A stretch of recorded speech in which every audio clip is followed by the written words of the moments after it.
I created this chart to give you some idea of what coping means. Active coping styles are when we can solve the problem in an assertive, constructive way.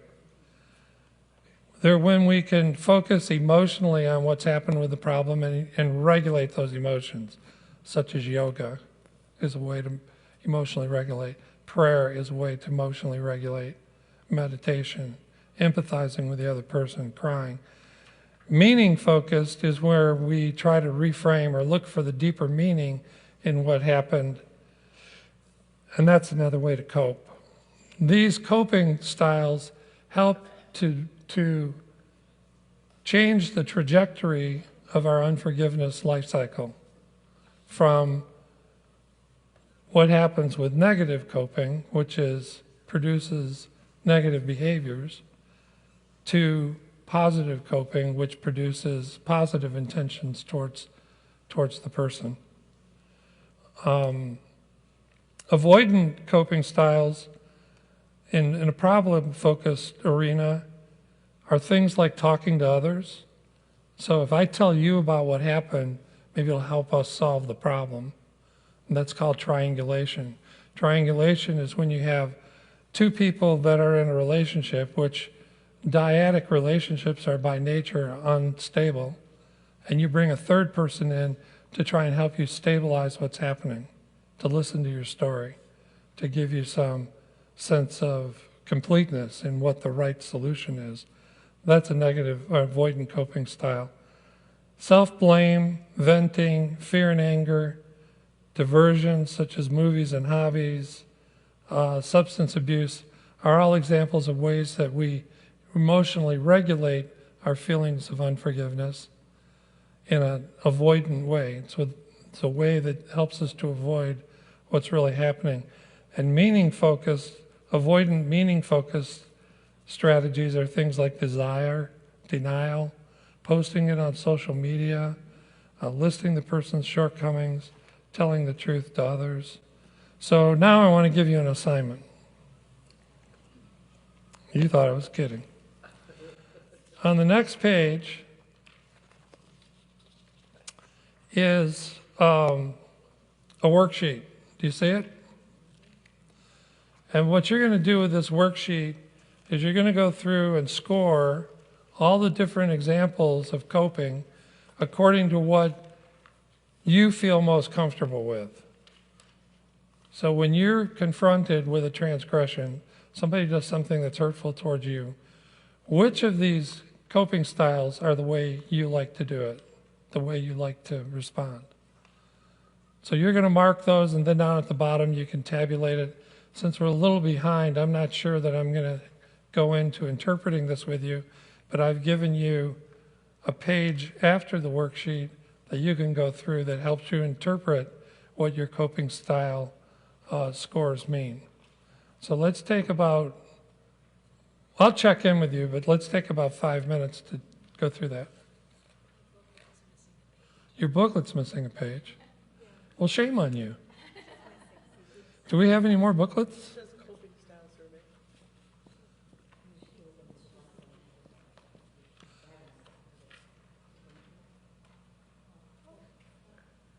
So it's not missing a page?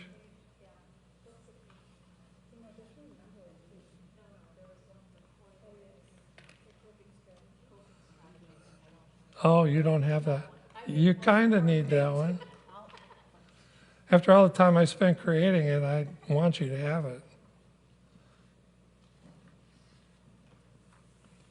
You don't really need it in order to do the worksheet. All of the things that are on that matrix are the things that are listed on the worksheet.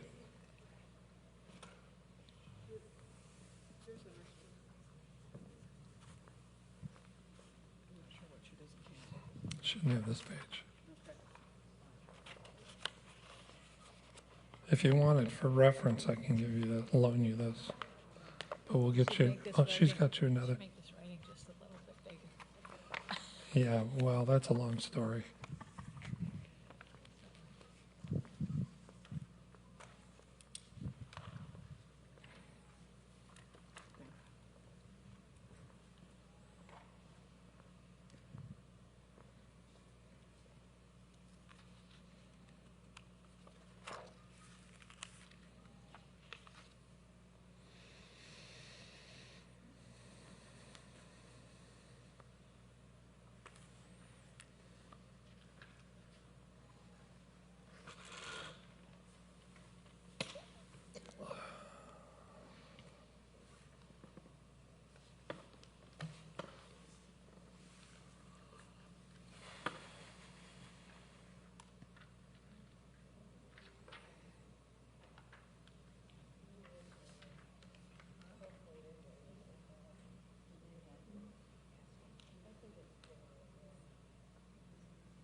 When you finish, what I'd like for you to do is at your tables, talk about anything that surprised you about yourself. Maybe share with each other what your most preferred coping strategy is when somebody transgresses you. We'll take just a few minutes to do that. By the way, whenever we do an exercise like this, if you need to take a bio break, this is the time to do it. We're not going to have a formal break. The reason for that is if I give you a formal break and you all converge on the restrooms, it'll take a long time to get you back. So it's better that you just use your own discretion. The restrooms are right over here around the corner.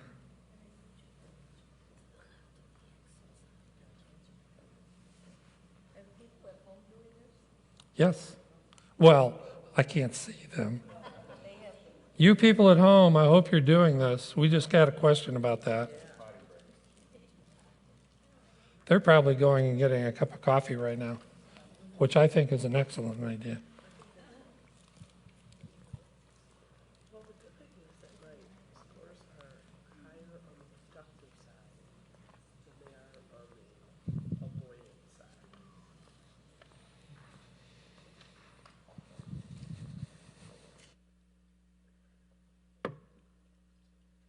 Not much higher on the second page, though. Okay, I'm gonna go to the bathroom and get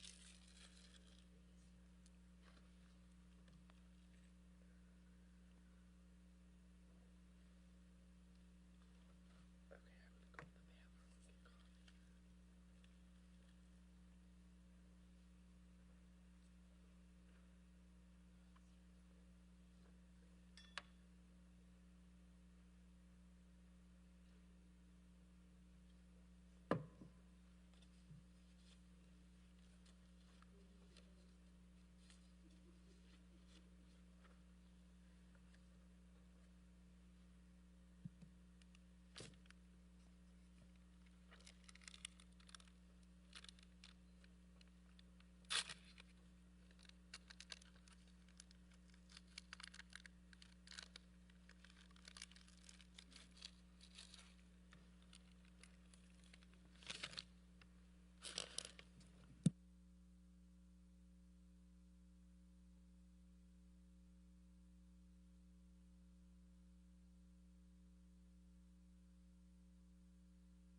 I'm just curious what kind of things you came up with.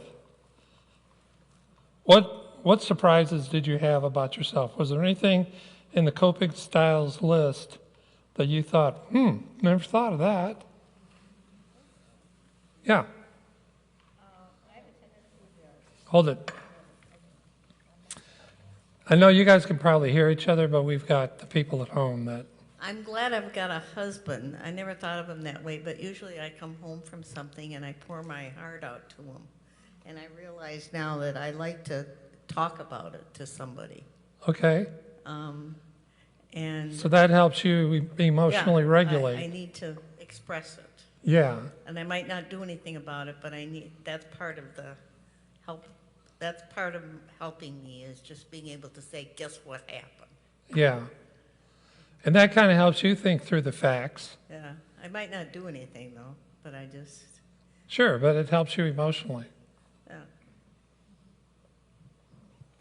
Any other surprises or any coping styles that you use that weren't on the list?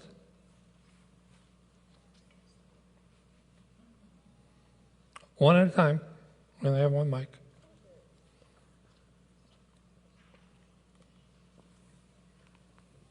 I usually, it depends on how bad the transgression is. I mean, if it's a major one, then, it takes many steps, but I usually analyze it before I want to talk to anybody about it or say anything, and think about like my side versus that other person's side. And then, I think about like, what's my part in it? How could I change it for the future? And if it's a bad one that's like gonna affect my life continually, which I've had to, then I always feel that I want to talk to the person and try to, I think you said negotiate, but just talk about it, say, this is how I see it, this is how, I feel, transgressed or, whatever. And how can we move forward? And sometimes it works and sometimes it doesn't work. But I really feel the need to express myself. That helps me not keep it. I remember taking a Bible study and someone talking about bitterness, and I hadn't had any bitterness in my life yet. And so I said, well, what do you mean by bitterness? And then, a few years later I had bitterness, right? And I thought, oh, okay. It's just something that stays with you. Well, to me, sometimes the staying with me is worse than the transgression that has hurt me. So that's my way of coping. Well, that's an interesting one. I like that because I experience that a lot in marriage counseling with couples. What I found is that when couples can work out their problems, it actually makes their relationship stronger. That's what the research shows. People who argue and solve their arguments are less likely to get a divorce than people who don't argue or avoid it. It's an interesting fact. However, what I've also noticed is that a lot of times when a couple starts talking about the problem, they're not talking about the same problem. One person sees it this way, and the other person sees it this way, and they're trying to have a conversation that's going like this. They're trying to connect in the middle. It doesn't work. So what I have them do is, for starters, each of you say, what do you think the problem is that you're trying to solve? And that's exactly what you're doing. It's probably a little bit of what you're doing when you talk it out with somebody, your husband. You're getting clearer on what the problem is that you're really facing. Let's take one more. Anybody else have a surprise or want to share a way that you cope? Who's got the mic? Okay. Anybody else?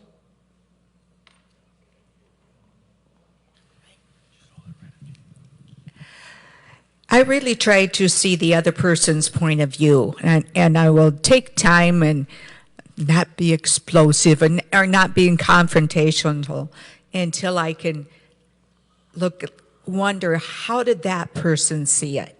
And I go off quietly by myself and go, okay, what was the other person's perspective? Is there another way of looking at this besides my way?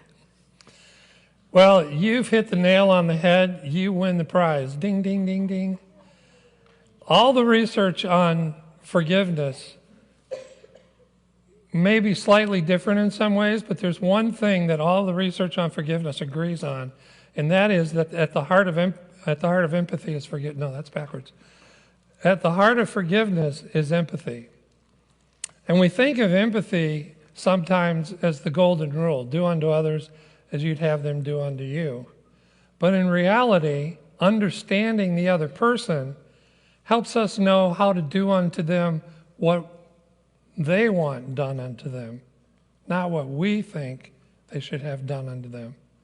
Because what we think should be done to another person for them to reciprocate is getting what we want for us. It's not getting what they want for them. And that's what empathy does. Empathy puts us in a position where we understand what's best for the other person because we're understanding how they're feeling about what's happened to them, or we're understanding their perspective on the facts, or we're understanding what they think the real problem is that led them to transgress in the first place.